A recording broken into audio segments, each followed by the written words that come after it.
Sure. What's up, Shoot. buddy? What's How you up, doing, Cody? man? Good to see you, man. Yeah, What you been up to? just living life. I think since our last show, had a baby. That's a big deal. Yeah. Had some successes in life, had some challenges in life, but that's life, right? Yeah, it sure is, man. Can you believe that's been 3 years? 3 years now Yep, since our last show. yep, It's yep. kind of it's kind of good to be behind the mic again, huh? It feels good. Feels great. I would say Yeah, yeah, man. We've been having how many conversations have we had over the last few months of just life and what's been happening, and then all of a sudden we're like, man, let's get behind the mic and just share this with the for world sure. and kind of talk about what's going on and just talk about life in general, right? Yeah, I think as men, you have a lot of conversations privately behind closed doors at lunches with a drink with the buddies or whatever. And those conversations are can be very meaningful, impact a lot of people. And we were having lunch and hanging out with the guys, and we're like, man, I wish we had a camera in front of us. I wish we had a mic in front of us. We're just talking about some really cool stuff, and things that can really help people if they were listening. So here we are. Yeah, absolutely, man. Like, the more and more people we talk to, 2025 was such a challenging year for most everybody. I feel like it was really hard to really kind of talk to somebody about what's happened over the last 12, 24 months. And a lot of people seem to have like kind of I don't want to say negative outlook or summary of what they went through 2025. It just seemed like 2025 was just so tough for everybody. And I know you and I have had shared some of those stories with one another about some of the challenges we've been through. And it's just like you said, man, it's nice to kind of have a forum where we can kind of open up and be a little bit more vulnerable about that and share that with the world and kind of talk about like, man, the struggles you went through, how'd you overcome it? What are you going to do to help elevate yourself out of that? And, so it's good to kind of, you know, be an open mic and talk For about sure. that. So Well, you teed that right up for me, man. It's been, obviously you and I met in, I think, 2019, 2020. We had a show for a while, and the last 3 or 4 years have obviously been really challenging for a lot of people. And then as men, we're going through stuff. First time fatherhood for me. We're married. We've doing entrepreneurial stuff. We're both been in real estate. Let's wind it back a little bit and just kind of, a lot of people that are listening to this probably know us. We're a lot of friends and family. I'm probably sure appreciate y'all listening or watching if you're on the show today. But let's wind it back a little bit. Let's tell people a little bit about our journey. And we're not here to preach and tell people like, hey, we figured it all out. This podcast under pressure, talking about men that have had pressure situations and how they came out of it, the habits they form, the lessons they learn, and hopefully trying to share that message with people so they can positively impact people. I think when you and I chatted, our one goal is if we impact one person in a positive way from each episode, just one person, whether they need it today or they need it tomorrow, or they went through that situation and go, yeah, that was me, then to me that's a huge win, right? yeah. So, with all that being said, you and I have very different journeys. Give us the lay of the land for yourself, your background, and then you can kind of kick it back to me and kind of tell people, why we're here and why we feel like this is a good opportunity to help people. Yeah, for sure, man. I appreciate that.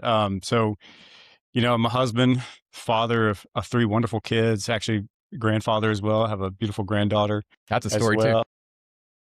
That's a story for a different day for sure. But yeah, I've been married for nearly 20 years now, and my wife and I, moving here to Houston back in 2008, started our corporate careers here, and kind of come from small city life in small town Louisiana, and we kind of wanted to experience the world and you know kind of live the American dream, so to speak. And very early in our careers, I kind of started getting that entrepreneurial bug and wanted to kind of go more the entrepreneurial path versus the corporate ladder. And that led me down a journey of trying a bunch of different things, from trying to different businesses. We've been in real estate for a long time, you and I both. And um, along the way, just made a lot of bonehead decisions that, some were more painful than others.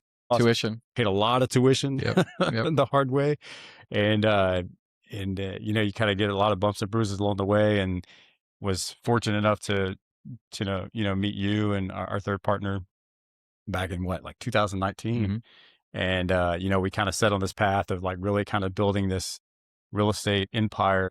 We put all the things, all the work into place, and all the actionable steps to get there. And we had a lot of momentum going into this last cycle. And then we were riding that high and everything was going Yep. great, right? And then all of a sudden we got kicked in the gut, and Yep. then it's just been a spiral downhill since. Yep.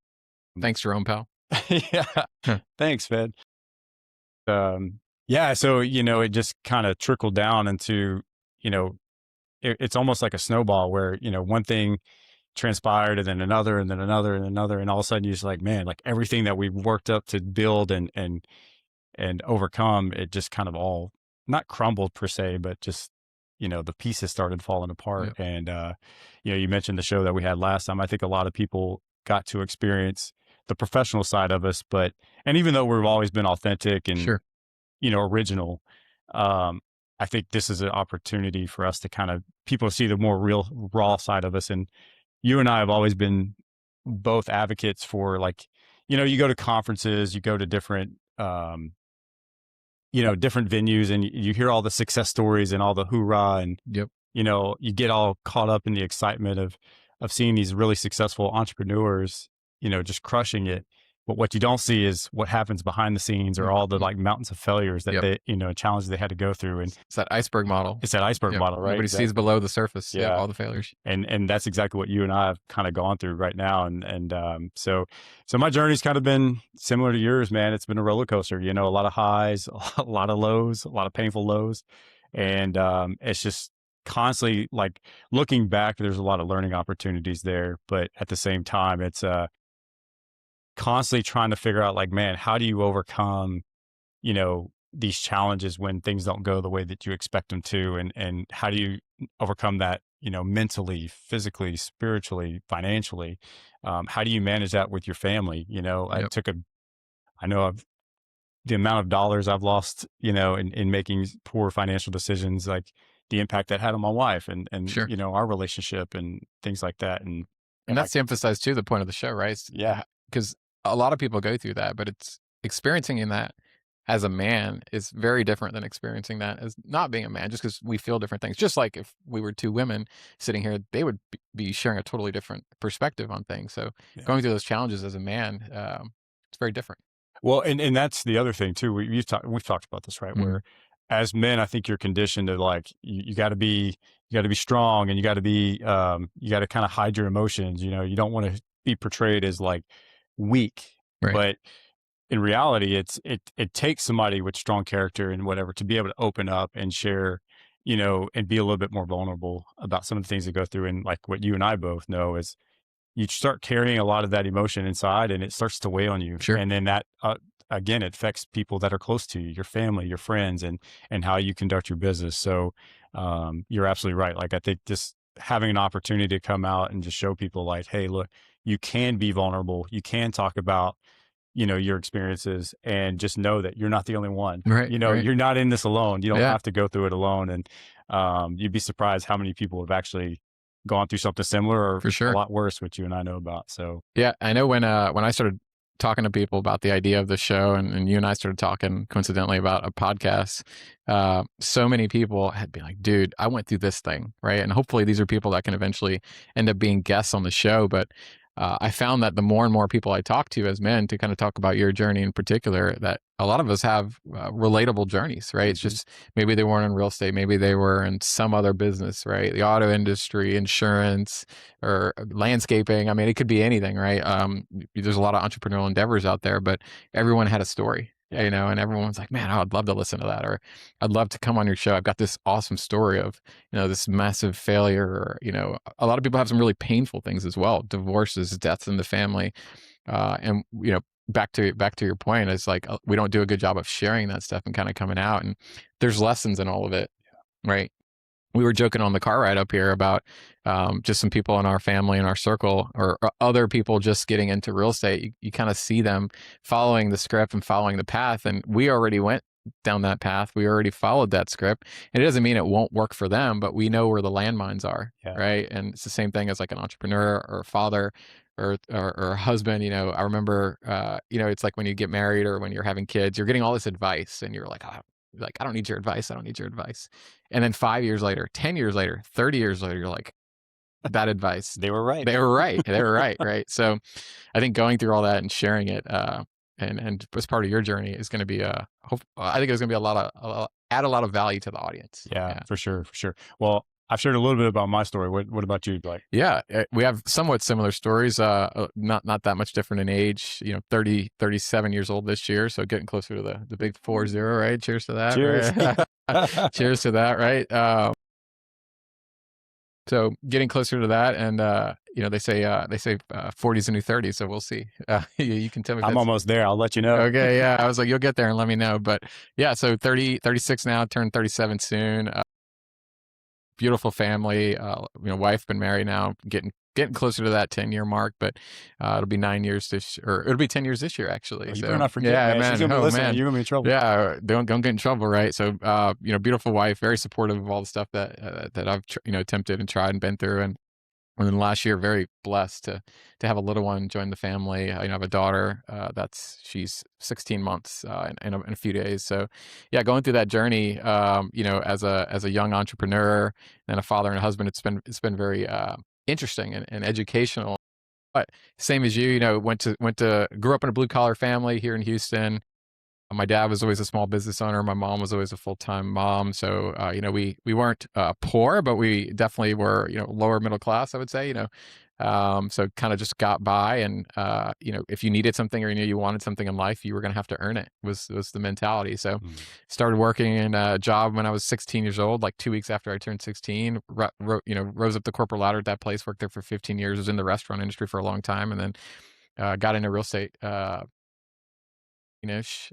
Met some great people that hopefully will be on this show one day. Some mutual friends now, and flipping houses and buying, rentals and doing real estate transactions on the broker side, and then eventually got into what we were doing in commercial real estate. And it hasn't been as fruitful, I would say, financially necessarily as we had necessarily hoped as a family, but at the same time, it's been very educational, and that knowledge is valuable. You don't realize it. You can't go to the grocery store and pay with your knowledge or your equity that you haven't, you have deals that haven't sold yet Yeah. because the market's really challenging.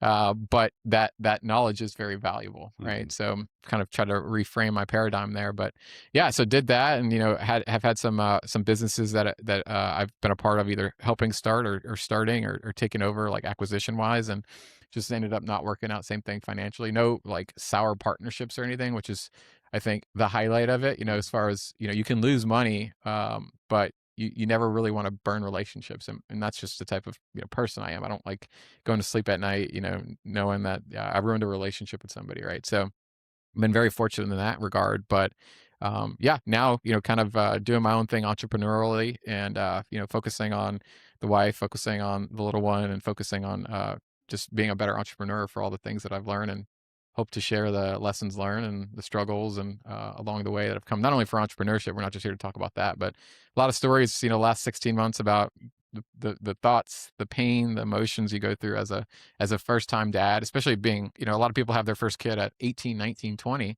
It's very different than having your first kid at 35, 36, right?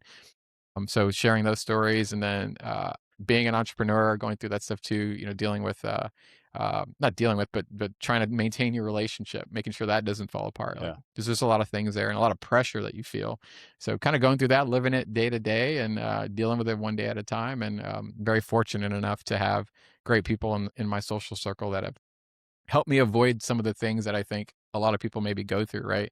A lot of people that have, trouble with their marriage, or trouble with the raising a little one, or trouble at their job, or trouble with their business or whatever, they fall into drugs, excessive drinking. We're Yeah. not drunk.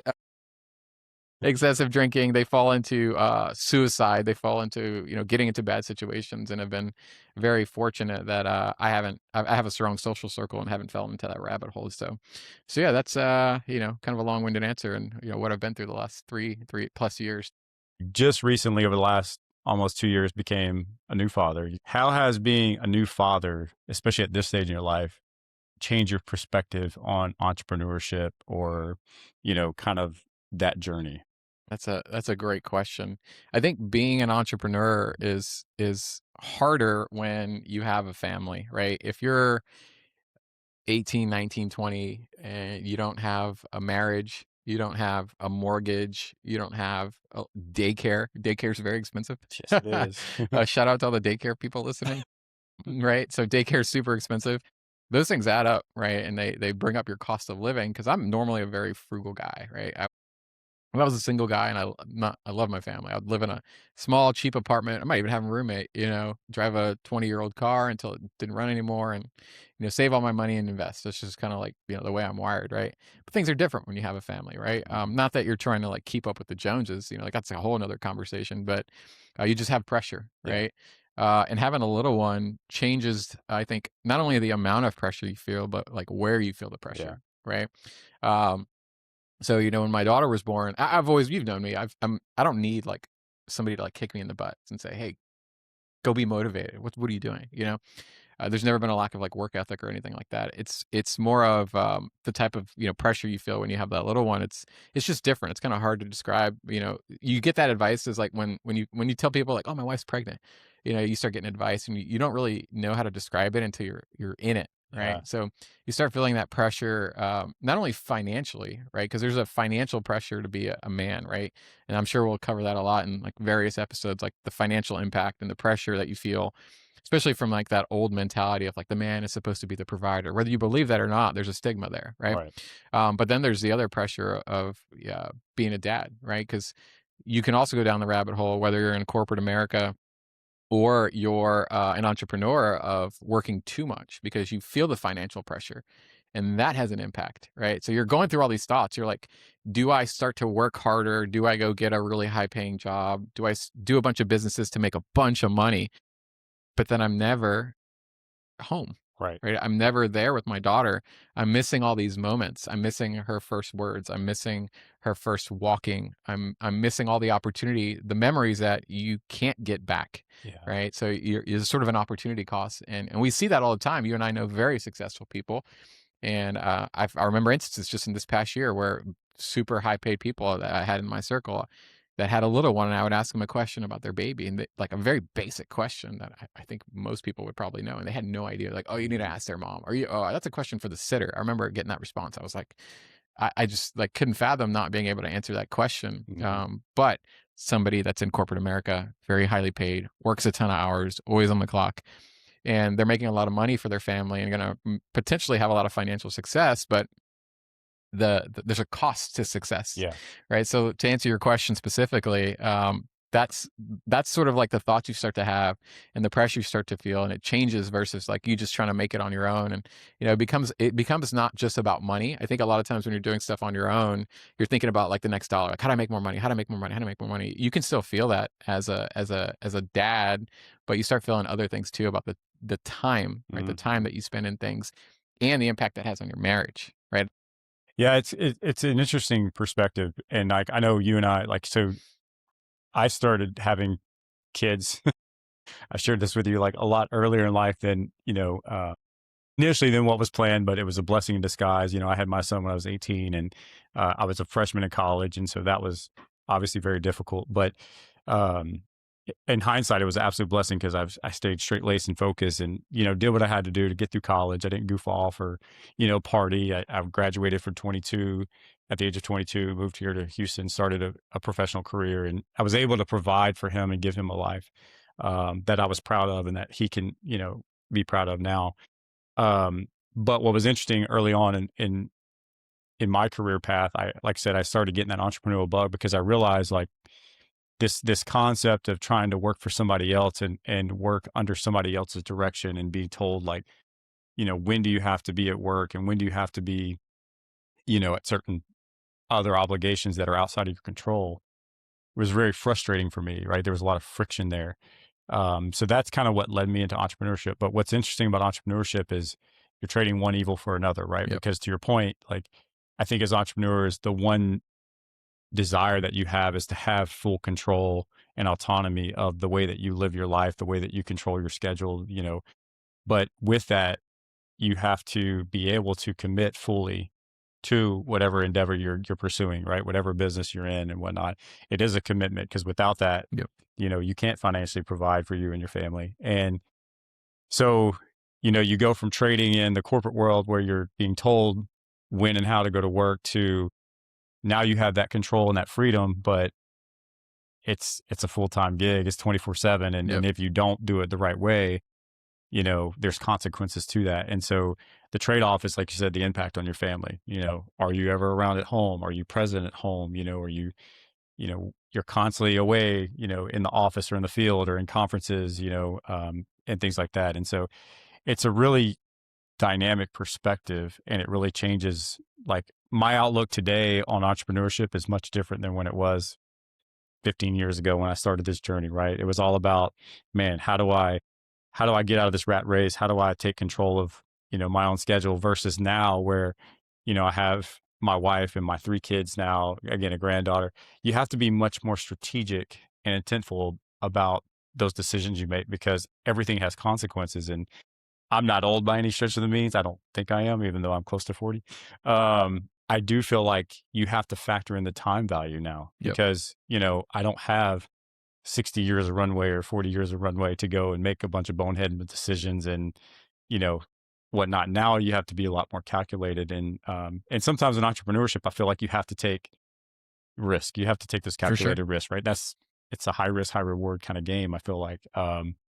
But it's really changed my perspective. I used to hate the idea of having a job, and, you know, the idea of trying to balance both the job and business was difficult, and I couldn't wait to get out of the W-2. And now I look back and I'm like, well, I'm kind of thankful I had it, because especially like going through what you and I've been through the last few years and the struggles that we've had and some of those financial consequences of the things that we've been through. I'm thankful to have it now because it's been able to provide for the family, support the family, and at least allow me to kind of give them the life that they deserve. Because it's unfortunate as a family where they they're impacted by the decisions I make. Right. You know what I Yep. mean? Yep. Like, if For I sure. mess up, I'm affecting, their ability to have things in that, they want or they desire that I'd love to give them. And that's not fair to the kids, right? Right. So, um, Yeah, s- there's nothing more painful, and this is a new feeling that I've picked up here, in the last 16 months. There's nothing more painful than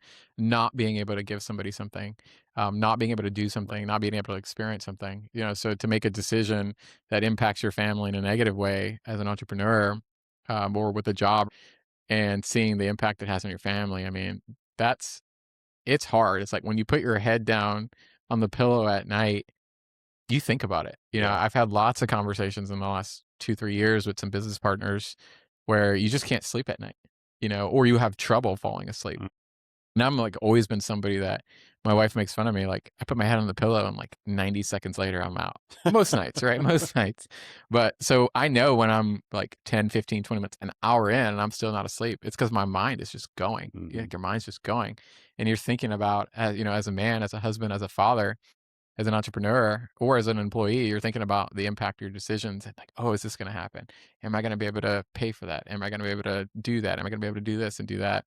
And that's where that, our show's called Under Pressure, right? That's where that pressure comes Yeah. from, right? You don't see it. It's like you're in healthcare, right? So you can probably relate to this. It's people call certain things like a silent killer, like stress. I've Hmm. heard that stress is a silent killer. It causes heart attacks, it causes high blood pressure. Entrepreneurship and the pressure that it applies, or these decisions we're making, it's a silent killer. It's a stress, right? Yeah. And it causes all kinds of things that sometimes you can see it. You can see weight gain. You can see people losing their hair, and you can see all these things. But there's also things inside that you're not seeing, Yeah. that causes a lot of pressure as well. And there's a consequence to that, or an impact, I should say, whether good or bad. Yeah. We used to have a lot less grade Yeah. just a few years Yeah. ago. Yep. I feel like every year it's getting worse and worse. Yeah. I need to start dyeing my hair. Yeah. But yeah, no, you're absolutely right, man. That pressure cooker, it's a real thing, and that's the challenge is how do you deal with it, and most of us, like I said, we talked about a minute ago, where you're conditioned to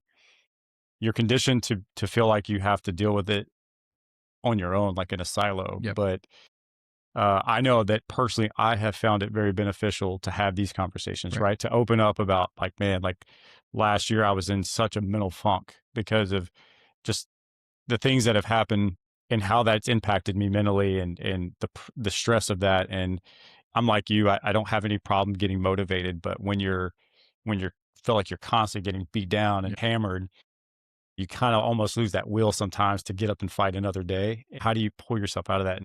I think the one thing that has helped me tremendously is just being open and having these conversations, hearing your stories and other people's stories about how they overcame those same struggles and getting out of that pressure cooker, Right. you know? Well, let's talk about that a little bit, right? Let's talk about, you're under pressure and you're in that moment, whether you're relating to any of the things that we've mentioned or you have some sort of other situation.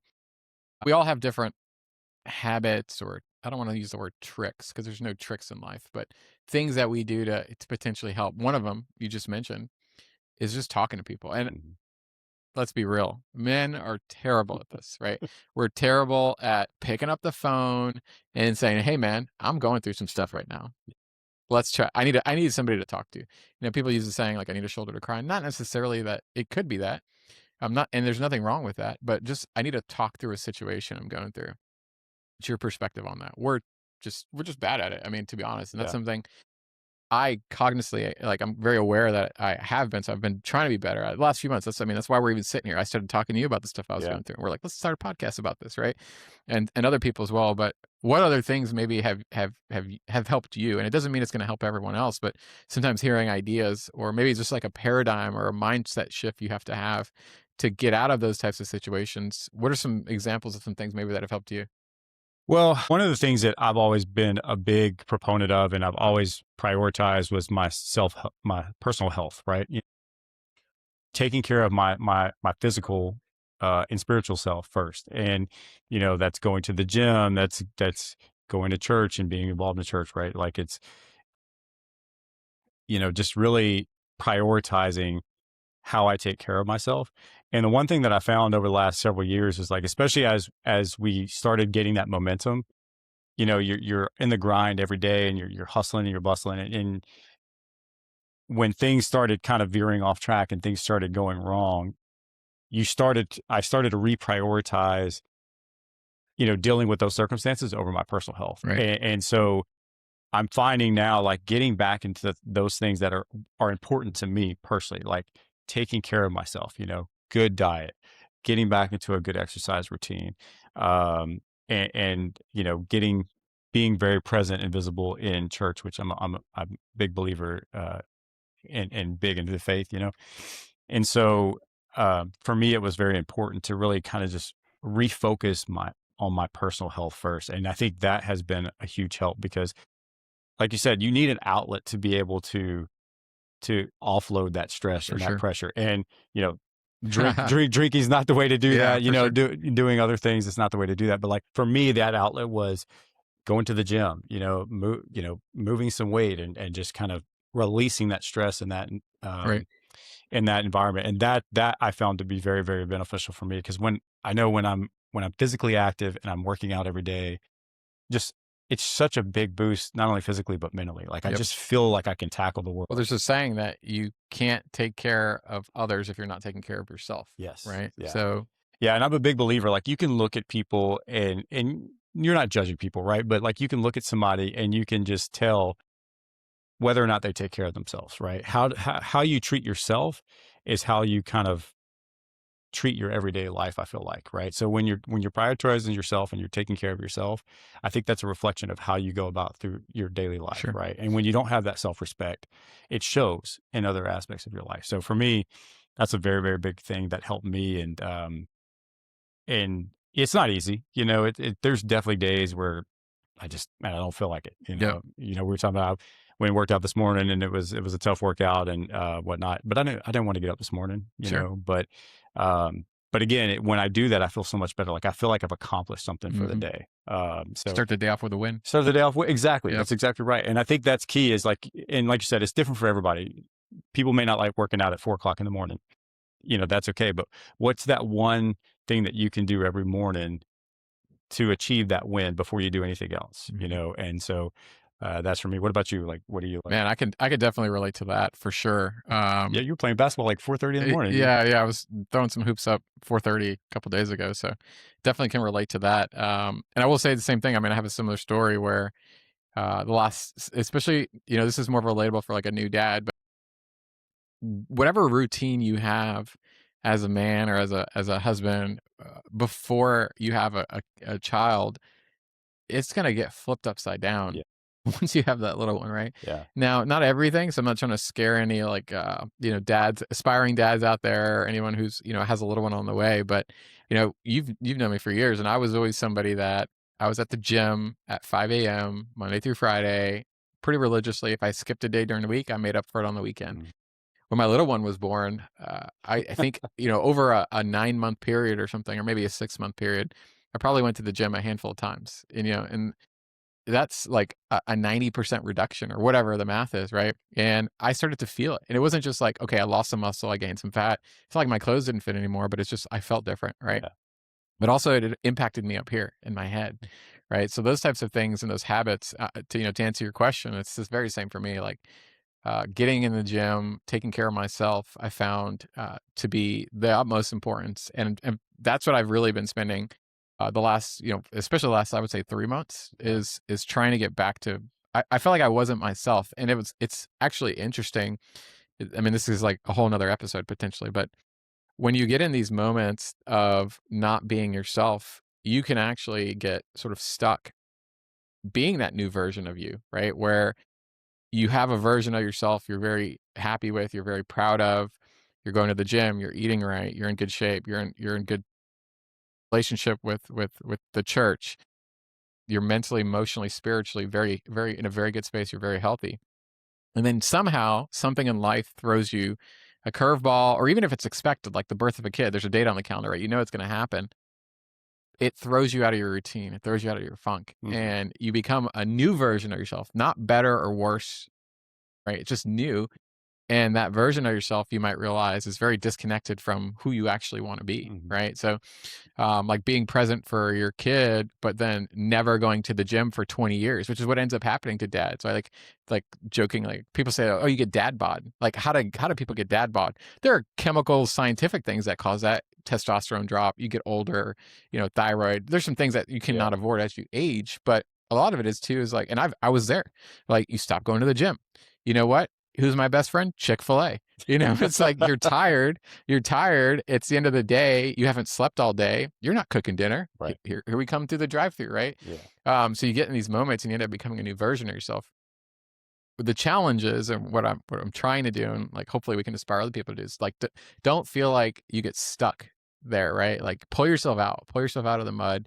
And not that you and I was listening to some other podcast the other day, is it said something like, "You're never gonna go back to the version of you that you were, but you wanna find that new version of you as a dad, as a husband, as an entrepreneur, as a really a good employee, whatever situation you're in, that is not bad or good, it's just different, and Mhm. it more aligns with who you wanna be as a person," right? So like going to the gym, there's always a way to go to the gym. It's the reality is we make excuses, Right. right? Eating right, we always have the choice of eating right, but we make poor choices often because we're tired and we're, or we're in a funk or whatever, right? Not picking up the phone and calling somebody when we know we're going through something bad. We make that choice. We're like, nah, I'm just going to push it back inside. It's Yeah. fine. And you just keep thinking, right? Keep going. So for me, it's been, to answer your question, it's like working on yourself and I think the hardest part is just being very aware. Trying to be self-aware is really, really, really hard. And then listening to yourself is the other part of it. It's like you might know, like, I'm not me right now. I'm making a bunch of poor choices, but you keep doing it, Yeah. right? You keep making those poor choices over and over and over again. The key is to stop and try to form those new habits and realize you had said something a couple of minutes ago. It's like progress over perfection, right? You might miss a day at the gym. Well, it doesn't mean you go back to being the person who skips the gym for 9 months. It's Yeah. just like, you get back on the horse and you do it again, Yeah. right? Or even like, if you can only go to the gym for 20 minutes, well, okay, I wanted to go for an hour, so I'm just not going to go. Yep. Or you go for a walk around the Go for neighborhood. a walk Or, around the neighborhood. Like yeah. there's always things, to your point, like you can't lose control of the decisions that you can make. Right. And I think that's important is you have to remember that you can only focus on what you can control. Right. You decide how you go about your day. You decide what you do day to day that propels you to get to the end of the day, right? And it's very easy, to your point. It's very easy to let the stressors of everything else overtake you, and you start making excuses. And it's easy to get in that funk. Like Yeah. it's so hard. Like in the case of getting in shape, right? Everybody knows it's so hard to get in shape. but it's easy to fall out of it real Oh yeah. fast. I wish it was as easy to get in shape as it is to fall out of it. But the point of that is you can't lose focus on being able to control what you can control. Right. And yes, you're going to have issues that come up that are going to derail you for a short period of time, but it's a pendulum, right? Like Yep. you can't just get stuck on one side and never come back to center, right? You have to be able to remember that you have to come back to center and still, like you said, don't lose sight of who you are, or what your goal is in life and where you're trying to go. And I know you and I are both big on, that's another thing for us too, is like goal setting, right? Yep. Like just having a vision for who we want to be, where do we want to go in life, and not forgetting that as the end goal. When things aren't going well, it's very easy to lose sight. And I know I've been guilty of this. I've lost sight of, what am I doing this for? And oh man, this has gone wrong, and oh, we lost this, and oh, I lost, this investment or whatever. But ultimately, that those are just lessons along the way, right? Yep. And that is not who you are, and that's not going to deter you from getting to the end goal or whatever your outcome is. And so, like, keeping focus on what it is that you're trying to achieve in life, no matter, better father, better entrepreneur, better W-2 employee, it doesn't matter. I think it's really, really important just to keep that as the primary focus. So, For sure, for sure. I think setting standards for yourself, I yeah, think that's the big message here. To me, the message is you have to set standards for yourself. And it doesn't mean you're always going to hit those standards, right? You're not going to be perfect. We're human beings. We're naturally flawed. Just it's just how we are, right? We make yeah. mistakes. We say dumb stuff. We do dumb stuff. We make poor choices sometimes. Sometimes you want to sneak in a Chick-fil-A meal or whatever, right? So shout out to Chick-fil-A if they I want to say, don't if knock they the want to Chick-fil-A, sponsor if dude. they want to sponsor the show, you know what I mean? But but yeah, so it's like you have to set the standard for yourself. The goal, there's all these cheesy sayings about like raise the bar and push the needle and like 1% better every day. And like those are sayings for a reason. But if you don't have a standard that yourself set for yourself as a husband, a standard you set for yourself as a father, a standard you set for yourself financially or entrepreneurially, or whatever type of situation you're in, then it's easy to lose sight. It's easy to fall off the rails because you have no standard to live up to, right? Right. And you just said this a second ago, which is a great point. It's you you don't have to bite the apple all at once, right? You Mhm. can take it one bite at a time. It's, you can set that standard and hold yourself to a higher level of accountability, but you don't have to do you don't have to change the world in one day. Yep. It's just the small things every single day. It's the baby steps and small steps of progression each and every day. And those little bitty wins every day is what adds up to, those big successes, Right. right? And I know you and I have seen that personally in our lives. We've seen other people be a benefactor of that. It's, you don't have to be perfect every day, and it doesn't have to be an all or none. As long as I'm stacking little wins each day, I'm going to meet that standard, because Right. it's not so much about the goal. And I know I just talked about that, right? For me, it's having that vision, but it's about the process of getting and turning into who you need to become to hit that goal. Absolutely. I'm a big, big believer in that. And, it's like I said, it's progress over perfection, Yep. you know? I remember when I got into real estate, one of our coaches was Darren Light. Maybe he'll be on the show one day. He told me when I got into real estate, learn to enjoy the journey. Yeah. And you could take that message and apply it anywhere, Yeah. right? It's not about the end results, setting the standard, enjoy the journey along the way. Yeah. You're right. Part of that too is being able to look back and appreciate those challenges that you go through as well. Like, Absolutely. I think you and I in those moments have experienced a lot of that pressure and that hardship and kind of that mental anguish of going through those challenges. But now looking back as we're coming out of that and, kind of putting back the puzzle, so to speak, and trying to, pave a new path forward. It's also being able to reflect on those challenges now and say, look, okay, this one didn't go the way we had planned, right? But how much did we learn through that? Like, For sure. how much stronger did we get through those experiences? Right now, like, you can look back and say, man, I'm so much smarter for going through those decisions, because I know that I'm never going to make that mistake again, or oh, Mhm.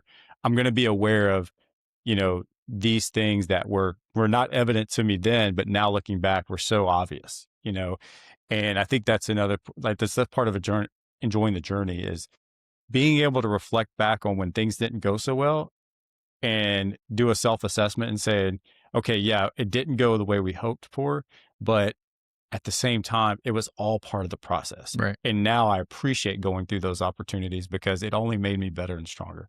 Otherwise, we wouldn't be having this conversation For now. sure, for sure. I'd be halfway through this bottle already. Looks like you've enjoyed quite a bit of it already. Hey, you were there the other I day was too. there. So kind of wrapping towards like what we're working on here, setting the standard. Talk for a moment as we kind of wrap up here about like what our goal is, who the show's for. It won't be for everyone, right? Like we want to be laid back, want to have fun, we want to share stories, want to share messages. What can we, give us a little bit maybe of a preview, I should say, of like what listeners, people that are maybe watching this on some of our video platforms, what can they expect, following the show? Because, we'd obviously love everyone's support. We got some big things coming, some additional shows, some great guests, newsletters so people can sign up for and continue to get educated. That's our goal, is always to educate people. Not that we figured it out. It's just like, let's share what we've learned and see who it helps. Yeah, for sure. We talked about this concept of the show, and really this is for people like us, young, middle-aged entrepreneurial men that are just looking for an opportunity or an outlet to be able to open up about their journey themselves and the things that they've gone through, and positive things and the successes they've had, but also the challenges they've had. And, you and I have both heard a lot of horror stories. Yeah. We kind of moan and groan about our own challenges, but then you listen to other people and you're like, holy smokes, Some like people have it way worse. Yeah. way worse, Yep. and but again, like you wouldn't know that unless you had those conversations with people. So we're hoping to have an outlet for people to kind of open up a little bit and become a little vulnerable and share their stories, but not just about the challenges they've been through, but again, like how do they pull themselves out of it? What are the tips and tricks that they used to overcome those challenges? And like I said, to elevate them to that standard that they hold themselves accountable to.